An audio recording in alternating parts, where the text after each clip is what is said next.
பார்க்க பார்க்க ஆனந்தம், பறவை போல உல்லாசம், வேலையின்றி யாரும் இல்லை எங்கும் சந்தோஷம்.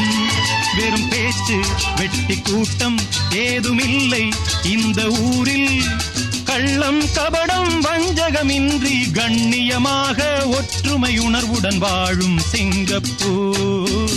அக்கரை சீமை அழகினிலே மனமாட கண்டேனே, புதுமையிலே